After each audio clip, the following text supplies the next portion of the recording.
When I took my daughter back to the countryside to hide and became a blogger specializing in house demolition and rebuilding.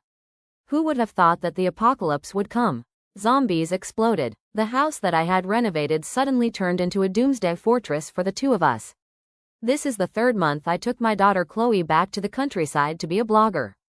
Before, I lived in the city with a cozy family of 3. But all happiness was shattered when my mother-in-law brought her adopted sister-in-law from somewhere to move into my house. That day, I had just put the boiled chicken dish on the table and immediately went back to the kitchen to cook another dish. I had not been in the kitchen for long when I heard Chloe's heartbreaking cry. I ran out in panic and saw my mother-in-law, Hannah, holding her by the ear. "This brat, why are you so greedy? Chicken thighs are delicious. A girl like you wants to eat them?" I went crazy and rushed over to turn the table upside down, telling her to buy the rice I cooked. My child ate what she wanted. My ex-husband, Tony, was on the phone on the balcony and heard the noise, so he ran in. Seeing that, Mrs. Hannah immediately fell to the ground and cried, "Oh my God, my life is so miserable. I have a naughty daughter-in-law who doesn't know how to behave. Sister-in-law, if you hate me in your house, just say it. Why do you have to make things difficult for our mother like this? If my daughter-in-law turns this matter over and spreads it, how can my mother face anyone?" Tony didn't even bother to ask why Chloe was crying, but instead gave me a slap in the face. "How dare you treat my mother like that?" At that moment, I was about to raise my hand to slap her back, but Mrs. Hannah pushed me away. "You gave birth to a duck and you dare to be so unruly in my house? Divorce Tony right away and make room for my daughter to live." Mrs. Hannah's words were like a thunderbolt that made me freeze for a few seconds.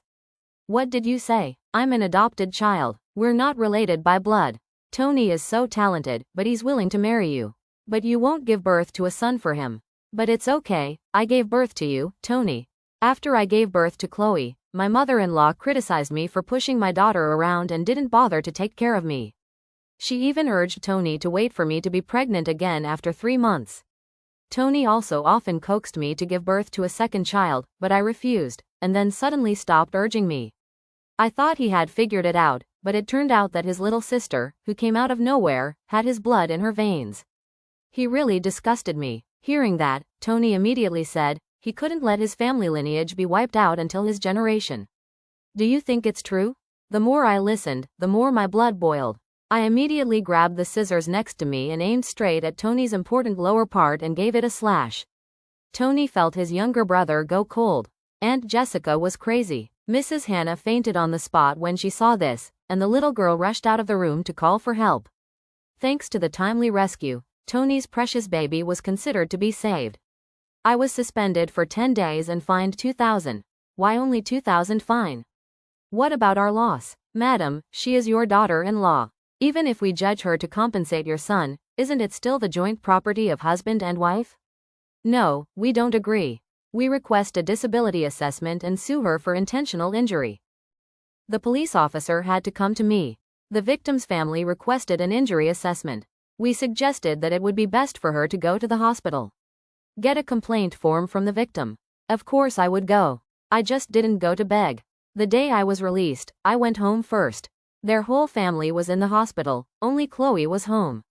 When she saw me, she threw herself into my arms, sobbing. "Mom, I'm hungry." Her face was pale, her clothes were so dirty that I couldn't tell what color they were. My heart felt like someone was squeezing it.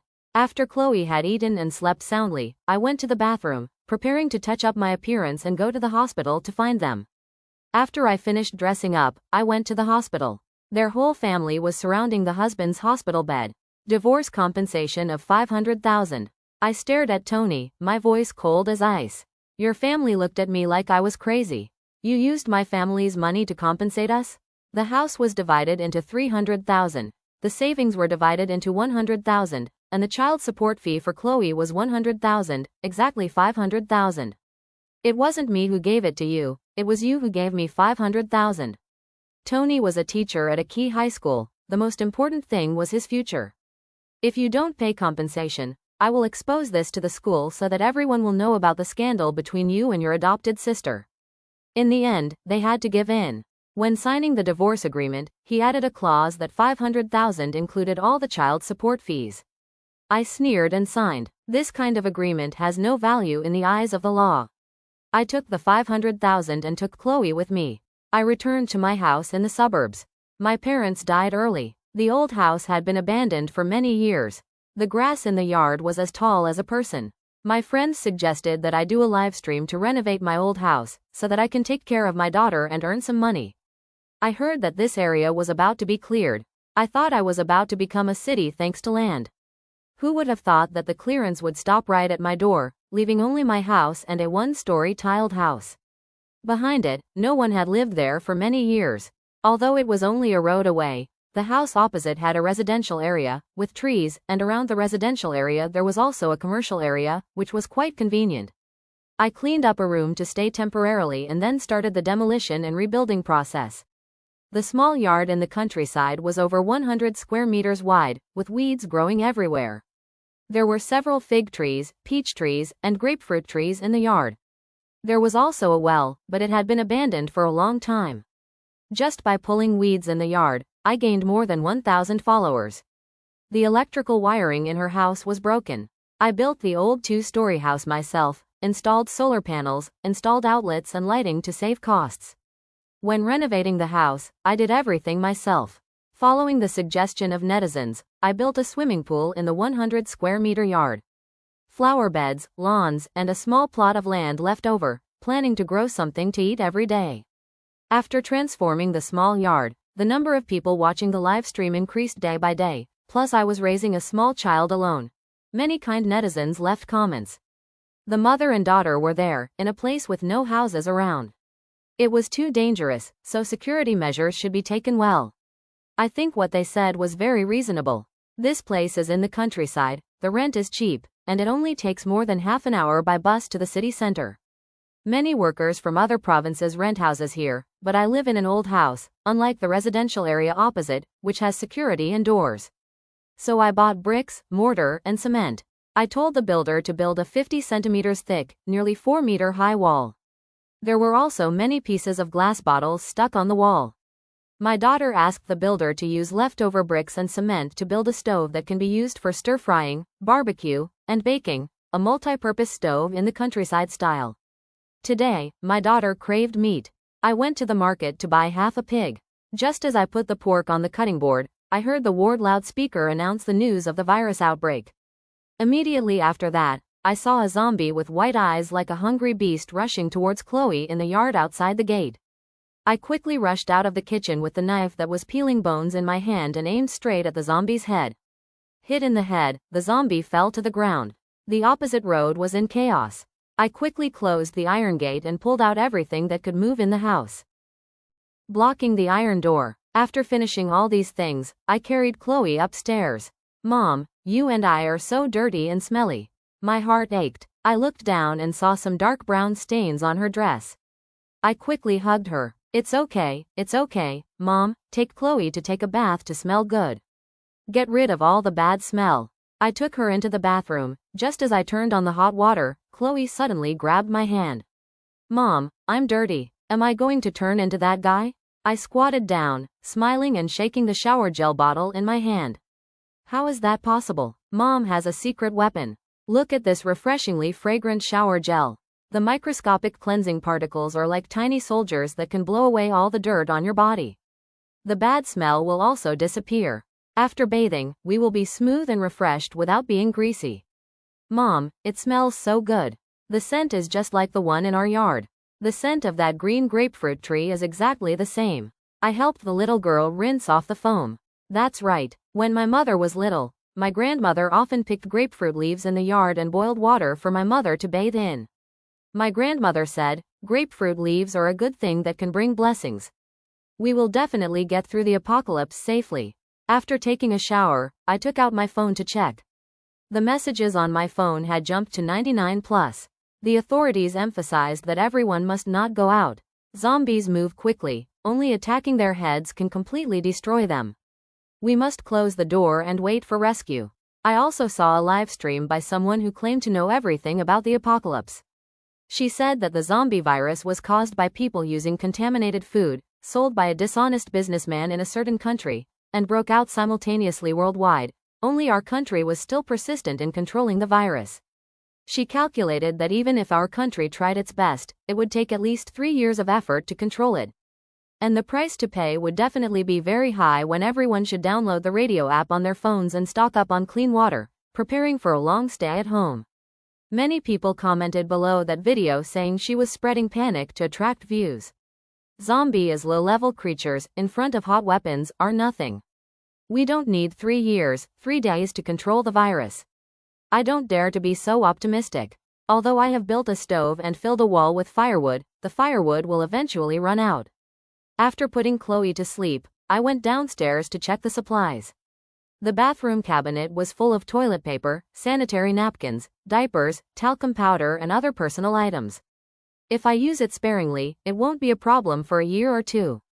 Since we moved in during the summer, the bedding was all thin blankets. Right now, there was only one thick blanket in the house. Compared to keeping warm, the most worrying thing now is the food problem.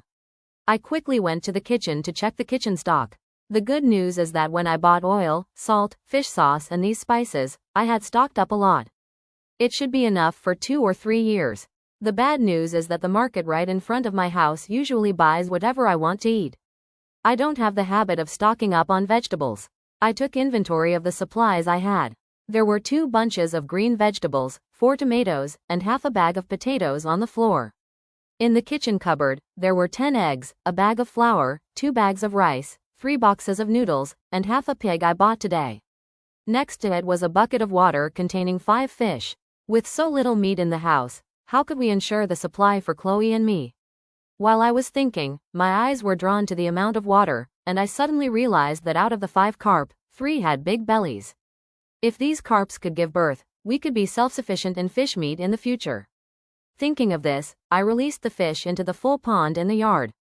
Raising fish definitely requires feeding them, but now I don't even have enough to eat, and was wondering whether to feed them rice when I saw the fish gathered in a place with algae growing on the edge of the pond.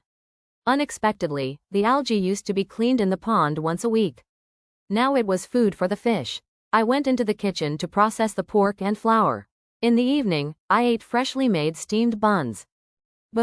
After dinner was the busiest time in this suburb. But today, it was completely silent. Mom, it's too dark. Chloe wants to turn on the lights. I patiently explained to her. Zombies are sensitive to light. For your safety, we might not be able to turn on the lights in the future. So why is Horace's house lit? The Horace house that Chloe was talking about was an apartment on the 3rd floor across from my building. I took out her toy binoculars and looked over, only to see that the building was dark. Only Horace's house was strangely lit. Looking through the window, I could see Horace's grandmother trying to persuade him to turn off the lights. No, I want to turn on the lights, I also want to watch cartoons. In the quiet night, Horace's screams echoed far away.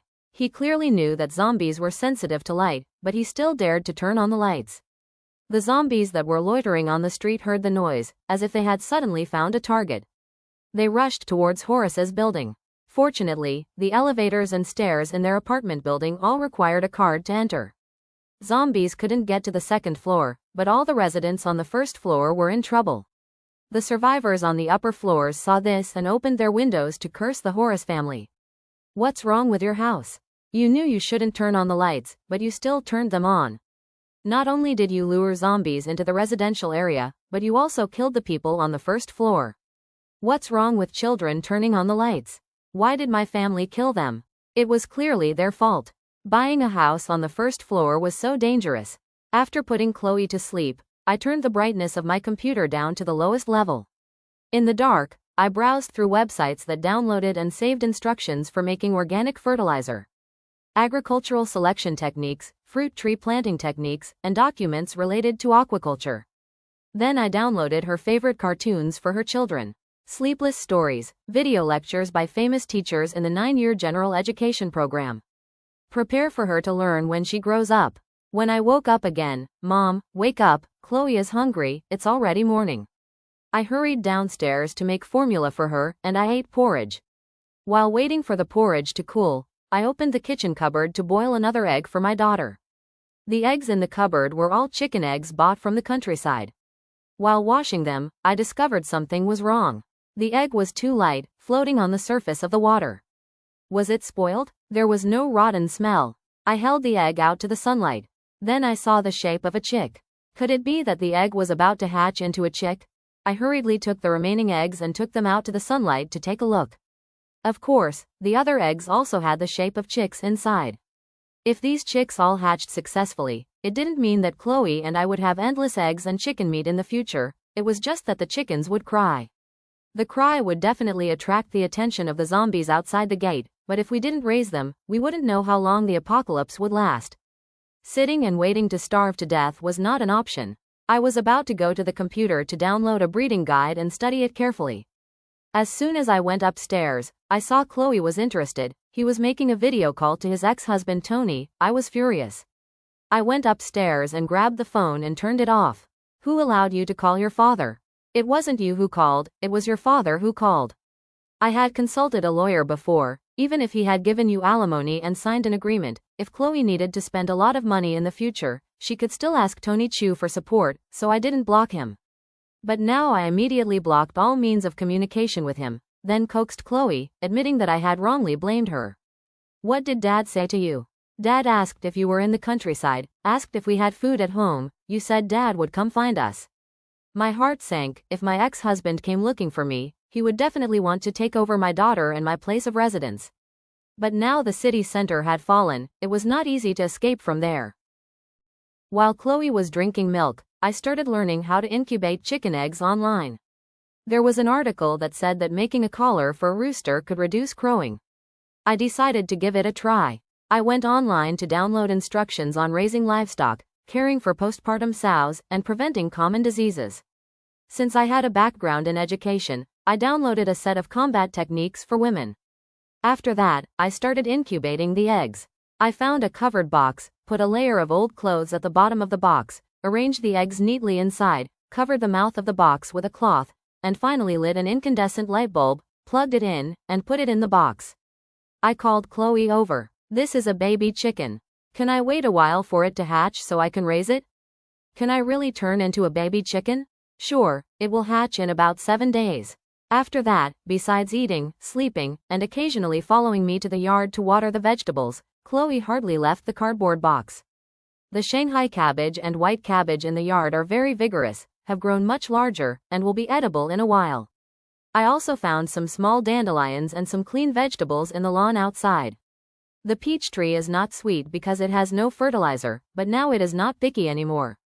The Saturday after the Sammy outbreak, when I changed the water for the fish killed in the pool, I found that one of the fish had a flat belly, but there was no sign of the baby fish in the pool. To find out the reason, I carefully read the instructions for aquaculture and caring for mother fish. After reading, I learned that fish in conditions of lack of food will attack their own kind. Especially the newly laid eggs. In the wild, fish will lay eggs in crevices of rocks, in the mud and sand at the bottom of the river to avoid being preyed on by other fish. In the pool, it is slippery, there is no place for the baby fish to hide. If this continues, the eggs of the 2 remaining mother fish will also be eaten. I decided to renovate the pool. Before, when I built the wall and stove, I had a lot of unused coarse sand, which was still piled up under the tree, and I spread it on the bottom of the swimming pool. It could probably simulate the bottom of the river. I found a bucket, scooped well water, and washed each bucket of coarse sand. By the time I used all the sand to the bottom of the pool, it was already dark.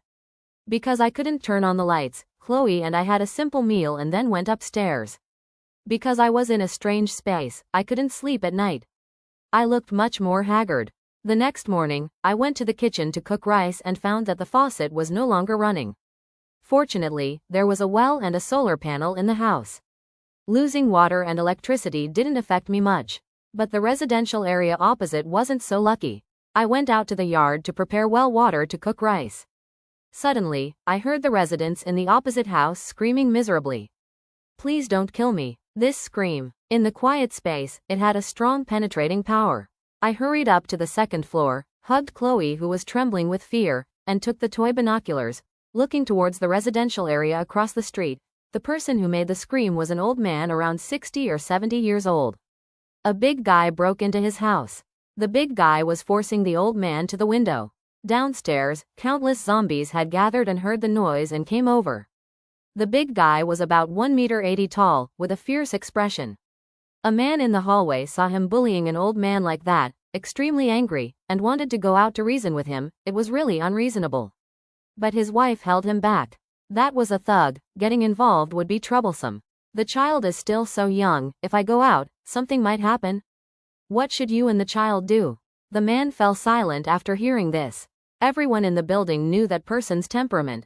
Just as the old man was pleading earnestly, Horace's voice rang out behind the big guy. Every time I and Grandma played downstairs, this old man would scold me.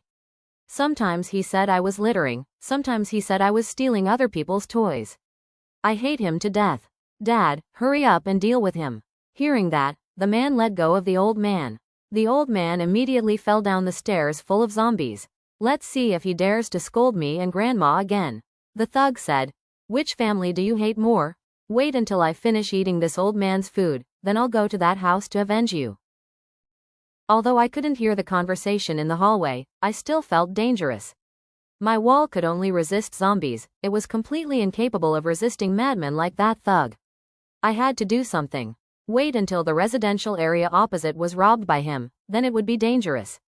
When I had previously renovated the old house, there were a lot of leftover wires. I planned to use the strengths of electronics. Using these wires, I made a simple electric grid. First, I went to the yard to measure the length of the fence, then I placed the finished iron grid on the wall, plugged it in, and used an electric tester to check if there was electricity.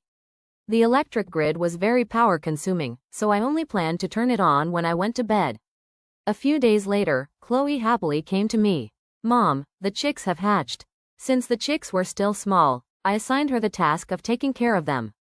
In the apartment complex across the street, that thug had almost robbed the entire building, moved the whole family to the top floor, looked towards the small yard, zombies on the street and electric nets on the walls. At least he wouldn't easily take over my small yard.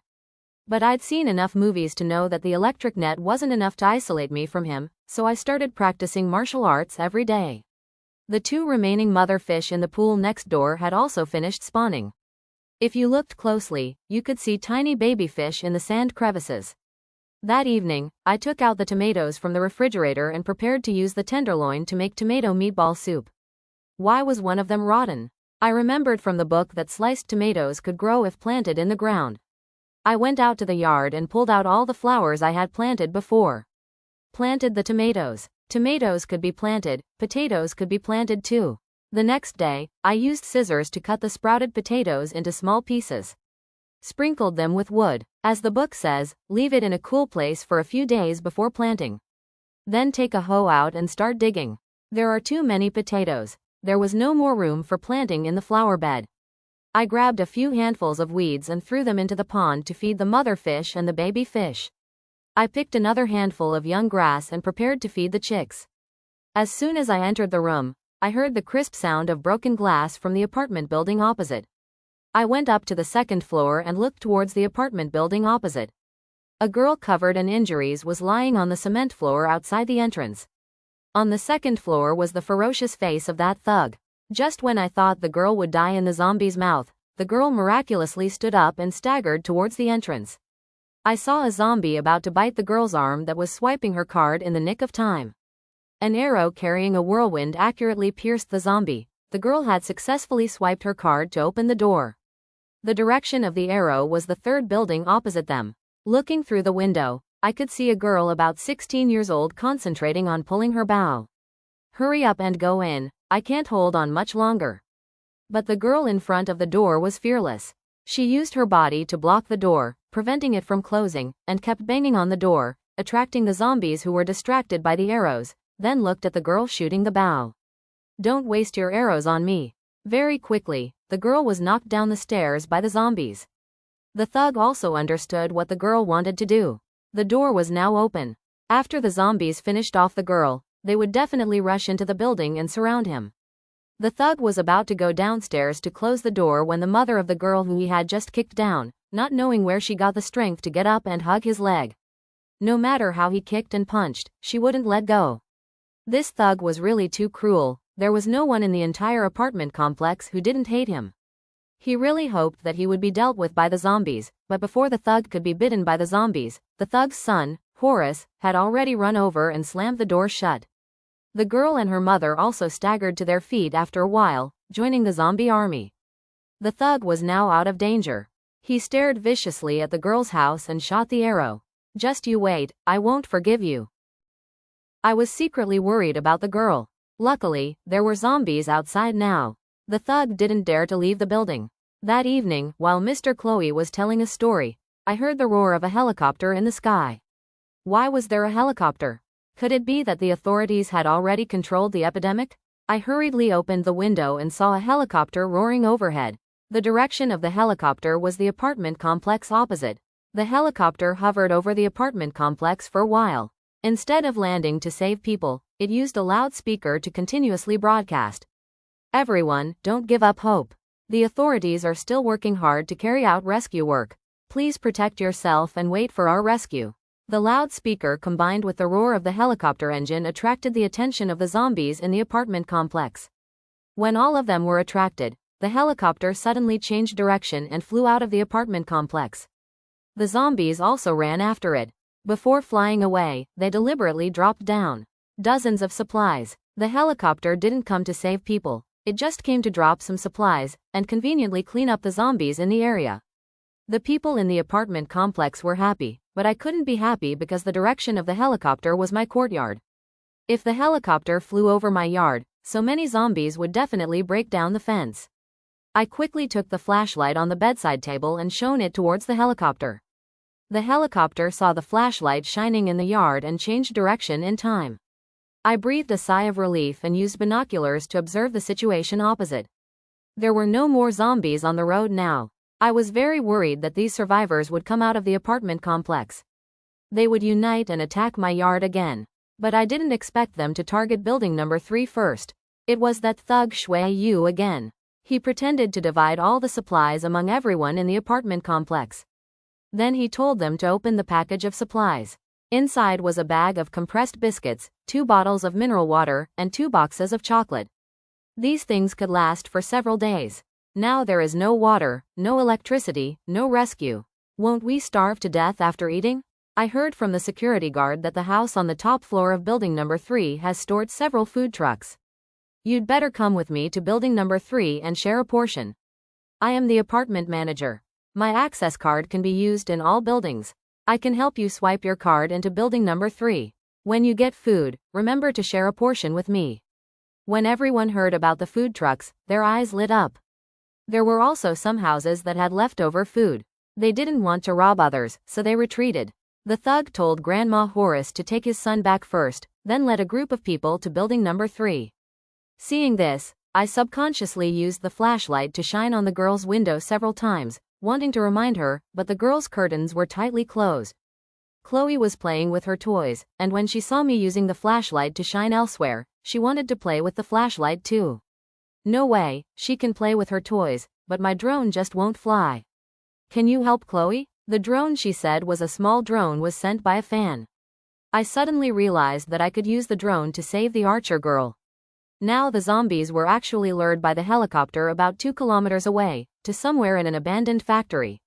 Saving the Archer girl's life was also saving my own. I used tape to attach the unused phone to the drone and control it to the abandoned factory. In the whole house number 3, the thug had led everyone to the top floor, but unexpectedly there was a sturdy iron door in the hallway. The 3 managers shouted loudly inside. "Give it to the owner of house number 601. I'm the manager. A few days ago I saw you let the supermarket use a large truck, giving you several truckloads of stuff. You can't use so much stuff by yourself. Can you open the door and share some of the food with the other residents?" As soon as the guard finished speaking, the door to the room opened. "If I remember correctly, your management board also has a mini supermarket. You alone can't eat it all. Why don't you bring it out to share with everyone?" Everyone looked at the guard. "The management board's mini supermarket, haven't you ever been there? How much food does that tiny place have? It's all been eaten long ago. There are several food trucks in 601.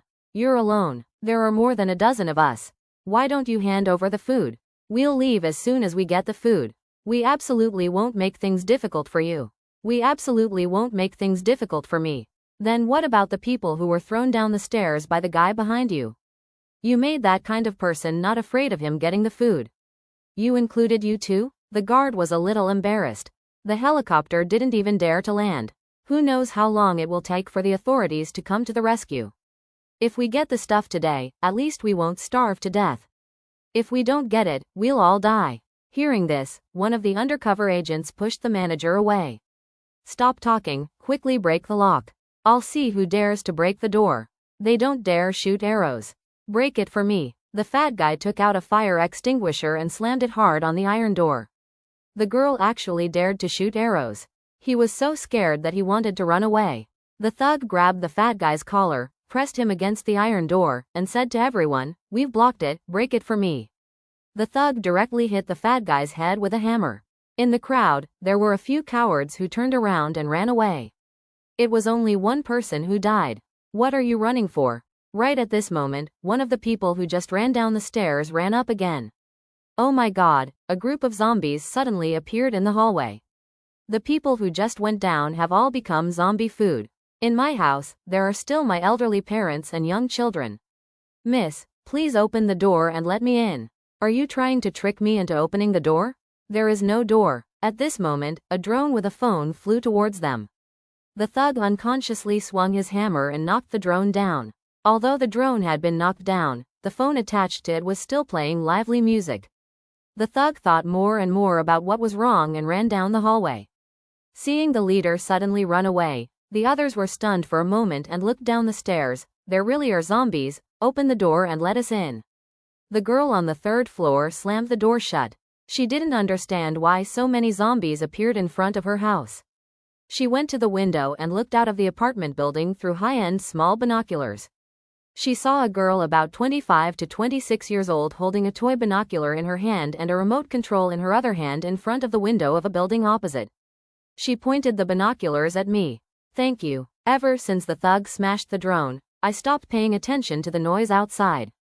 Now is the time for all the nasty things to happen. That night I slept very well. I just didn't know that in the dark window of the third building on the fourth floor, a pair of bright eyes were staring out. A month later, the weather gradually turned cold, and half of the pig I bought earlier had long since been eaten. I stared blankly at the mountain behind the house, suddenly remembering that there was a small stream in the mountain. Perhaps I could catch some fish and shrimp to nourish Chloe. The chickens and fish raised at home must be saved as food reserves. I had observed for a few days, confirming that there were no zombies recently. The back door of the house happened to be opposite the small road up the mountain. Daughter, stay home and be good. Can mommy come back in 2 hours? No, I want to go with you. The little girl grabbed the hem of my shirt and refused to let go. After a while of begging, I finally gave in. The small stream in the mountain was clear to the bottom, and the rocks on the bank of the stream were turned up. There were quite a few crabs hidden underneath, and the little girl excitedly reached out to catch them. After catching half a bucket, my back was already sore. After standing up and moving for a while, I saw a big chestnut tree on the slope ahead. Chloe, you stay here and continue catching. Mom went out to pick up some chestnuts. Yes, there weren't many chestnuts on the ground. I had to climb up the tree. While I was concentrating on picking chestnuts, a zombie suddenly slammed into the tree trunk. My hand slipped, and I almost fell down, cold sweat pouring out. Chloe was still by the stream, and she had caught enough crabs.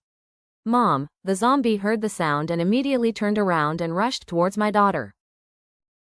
Without thinking, I jumped down from the tree. My ankle was in pain. I endured the pain and rushed towards the zombie. Its skinny hand grabbed my hair. In the nick of time, I didn't expect that the new shampoo bottle I used would become my talisman. My hair was smooth, its fingers just brushed past it uselessly, not grabbing any hair. I seized the opportunity, slashed it with a knife, then fell to the ground panting. Chloe ran over, crying in fear. Mom, are you okay? It's okay, don't be scared. After regaining my composure, I found a lighter on the zombie and a diary. Flipping it over, I realized that this was a transformed ranger. Chloe, I sprained my ankle. Pick up all the chestnuts and let's go home. She nodded, obediently picking up the chestnuts that had fallen in the evening. When we got back to the small yard, we had harvested half a bag of chestnuts and half a bucket of crabs. My children and I were covered in sweat and mud. Her hair was also matted, stuck to her head. Mom, Please wash your hair. Thanks, Chloe. Mom, can you wash my hair later? Yes. After cleaning up, I looked at the ranger's diary again. Looking at the date in her diary, not long after the zombie outbreak, she turned into a zombie. The reason she turned into a zombie was a strange virus. From the diary, I got two pieces of information. First, this ranger lived alone. Therefore, the mountain behind this house probably wouldn't have any more zombies. Second, this ranger had a small wooden house. There was food and drink in the wooden house. If I could find some food from there, that would be great. A few days later, my leg was better. Leaving Chloe alone at home, I still felt uneasy. So I took her up the mountain to look for the small house in the diary. The ranger turned into a zombie, probably because of my noise. In other words, the small house was definitely not far. After walking west for about 5 minutes, I didn't find anything, and the road was full of thorns. After walking for a while, my whole body and pants were covered with thorns, but that zombie didn't have any. I went back to the wild chestnut tree and then went north again. After walking for only 2 or 3 minutes, I saw a simple small house. Outside the house was a small vegetable garden. The peach garden was already overgrown with weeds. Next to the peach garden, there was a tricycle parked. I took my daughter into the room. The room was very simple, and at a glance, the space was gone. I opened the cabinet under the sink, and inside were 2 100-kilogram bags of rice. One bag was opened, and in addition to the rice, I also found a 20-kilogram bag of flour, 3 packs of noodles, and 2 cans of canned meat. In addition to the food, there were some spices, all of which were still in their expiration dates. I moved them all into the tricycle next to the vegetable garden. Finally, in the bedside table, I found the drone that the rangers used for patrolling. Also found half a carton of soda under the bed and some soda. I don't remember how long it's been since I last drank. After moving all the things up, I took my daughter and rode my tricycle home. As soon as I parked the car, the back door suddenly made a rustling sound. I picked up the hoe and carefully walked towards the sound. I was about to chop with the hoe when I discovered that it was a dirt dog that had dug a hole under the door. At this time, it was lowering its head to eat the bone that I had buried under the wall. The dog's fur was very dirty, and its body was skinny and bony. I felt a little sorry for it, so I didn't chase it away right away. After it finished eating the bone, I pointed to the hole it had dug. "You're done eating, go." It looked at me with pitiful eyes. "We don't have enough food, I can't afford to feed you." The little dog saw this and had to crawl out of the hole. I filled up the hole it had dug. It was raining outside at night, and the residents of the apartment complex took out all kinds of pots and pans one by one to collect the precious rainwater. When I looked at building number 3 with binoculars, I suddenly saw an apartment with an open window on the 4th floor. Was there another resident in that building besides the girl in the palace? I was about to take a closer look when Chloe came running over and interrupted me. "Mom, the chicks ran away." When I got to the kitchen, I found the box containing the chicks. I don't know when it was knocked over by the chicks. There was only a dying little rooster left in the box. I took the little chick to a ventilated place and then the porch to see if it could be revived. Although I followed the book to make a collar for the chicks, it still made a little noise. The chicks were grown up, I had to make a co-op for them. The next morning, I took my daughter and cleaned up the storage room on the 1st floor. I divided the room into 2 halves. One half was the chicks' activity space, the other half was for storage. Then I built a simple chicken coop, convenient for the hens to lay eggs in the future. When I went out to the yard, I found that the little rooster from yesterday had disappeared. The door rustled again. Could it be that the dog came to steal my chickens? I pulled a stick from the pile of firewood, wanting to teach the disobedient dog a lesson. The dog crawled in and rushed straight into the yard. Chasing after, I discovered that the dog rushed into the yard to stop a stray cat. At this time, the stray cat was holding a chick. Seeing the dog rushing over, the stray cat quickly climbed up the wall. During the day, the electric grid on the wall was off, so the stray cat had a chance. I had previously discovered that the baby fish were fewer, and I thought that the baby fish were eaten by big fish. Now it seemed that this cat had stolen them. Thank you. Chloe also saw the dog. At this age, she has no resistance to furry things. Why can I touch it but Chloe can't? The puppy is dirty. Chloe is still young and has weak resistance. Can I wait until she's clean before I touch her? Does Mom mean I can keep the puppy? The solar panels in the house can't guarantee electricity at all. The electric grid works 24/7. If I chase the dog away, the fish pond will lose fish, so I decided to adopt it. I pointed to the hole it just dug and filled it up. The little dog obediently went to fill the hole. I picked up my daughter from the ground. In this apocalypse, no food should be wasted. After eating, I bathed the little dog, then prepared to make a cage for it in the yard. I used old wooden planks as a small wooden house, then lined the bottom of the wooden house with an old shirt. My daughter also thoughtfully brought the little dog's rice bowl and water bowl. "Puppy, you can sleep here from now on." That night, just as I was about to go to bed, I heard the puppy whimpering softly. I ran downstairs for a long time before discovering that a drone had flown into the yard. There was a bag hanging on the body. When I opened it, I found that in the dark there were a lot of vegetables, seeds, and a walkie-talkie. When I turned on the walkie-talkie, a young girl's voice rang out. "Hello, owner of the courtyard, I'm Amanda from building number 3. I know that the drone you dropped a few days ago was yours. To show my gratitude, I'm sending you vegetable seeds. I hope you like them. You can keep the seeds and the walkie-talkie, so we can contact each other in the future." I took the bag off the drone and said thank you into the walkie-talkie. The drone flew up again, flying out of the courtyard. I opened the bag to see, inside were cucumbers, cauliflower, green onions, and other green vegetables. If they could all be grown, then I wouldn't have to worry about vegetables anymore. The next morning, I found clothes hanging on the 4th floor window of building number 3. I used the walkie-talkie to contact Amanda. That thug might still be alive. There is no one living in this building other than my house, no food, no water. How could he still be alive? Every 4 blocks of her building, there is an apartment with an open window, with clothes hanging on it. I suspect that if it really was a thug, he must have used these supplies to climb down. As for how he survived until now, it must be because he ate something. Amanda listened and her stomach churned.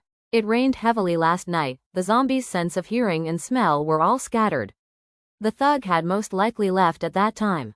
She turned to his son. Her father hadn't been here for the past few days, and she had eaten all her snacks.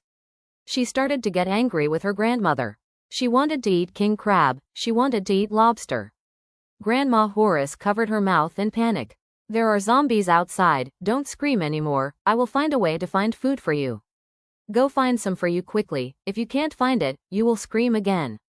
His grandmother had no choice but to open the window and look outside, only to see a few relief packages left on the open space in the middle of the apartment complex. Because there were a few boxes very close to the entrance, before the zombies rushed over, she grabbed the relief package and quickly closed the door. Just because she closed it too quickly, her hand was a little scratched, but she didn't care. She went upstairs to get some chocolate. The little boy sat on the sofa to eat with satisfaction. After finishing eating, she raised her head and found that her grandmother was staring at her. "Grandma, what's wrong with you?" Grandma Horace, with a dull look in her eyes, heard the noise, suddenly growled and rushed towards the little boy. These days, Amanda occasionally uses drones to send me all kinds of supplies, soda powder, instant noodles. I've stocked up on a lot of food. If you lack anything, just tell me. Why does this girl always ask to give things to others? Aren't you afraid of being watched? I feel the need to remind her a little. People's hearts are bottomless. She has no idea what kind of person I am. She always asks to send things to me. Aren't you afraid that I have bad intentions towards you? I'm not afraid, not to mention that you saved me. Moreover, do you know that I'm your fan? That drone was sent to you by me. You even said you wanted to give it back to me. I really like the video of you and Chloe interacting. Are you my fan? That's right. I'm not worried that you'll have bad intentions towards me. Anyway, the hallway is full of zombies. Even if you're really a bad person, you can't threaten my safety, right? After talking for a while, are you almost done? Just as I was about to catch a fish as a gift to send to Amanda, I heard the sound of someone hitting the wall with an iron bar. I hurried upstairs, only to see that at some point, several military pickup trucks had appeared in front of the apartment building. The zombies in the apartment building heard the noise and frantically rushed towards the pickup trucks. I used the walkie-talkie to contact Amanda. "What's going on in the apartment building? They just suddenly appeared. I don't know what happened." While we were talking, I saw those people raise their weapons and shoot at the zombies. After killing all the zombies, a gentle-looking person shouted into the apartment building with a loudspeaker. "We are here by order of the authorities to take everyone to the shelter." Please bring your personal belongings downstairs. These days I have been using the radio app on my phone every day to listen to the latest news from the authorities. The authorities have announced that they are currently actively building a new shelter and do not have any additional personnel to go to the rescue. Why do I find these people so strange? Is there something wrong? They claim to be rescue workers sent by the authorities, but the authorities have announced that they are busy building a new base in the east these past few days and are temporarily unable to mobilize personnel to carry out rescue work. Isn't that self-contradictory? Then I won't go downstairs for now. Just pack up your things. Don't be in a hurry. We'll handle it as the situation dictates. While they were talking, people upstairs were already coming downstairs. About an hour later, when no one else was coming down, he raised his weapon at the crowd. Apart from the 5 girls, no one survived. At this time, the thug got out of the car and pointed towards Amanda's house, saying to everyone, "That house on the top floor has enough food hidden for us to eat for several years. If we rob that house, we won't have to run around looking for food anymore. That's it, you have to leave building number 3 immediately. They have weapons, me, how can I leave?"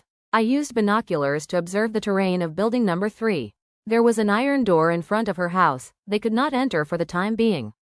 The east side of her building was very necessary with the fence of the apartment complex. Now she took out the clothes and bed sheets in the house and tied a long rope to the railing of the rooftop.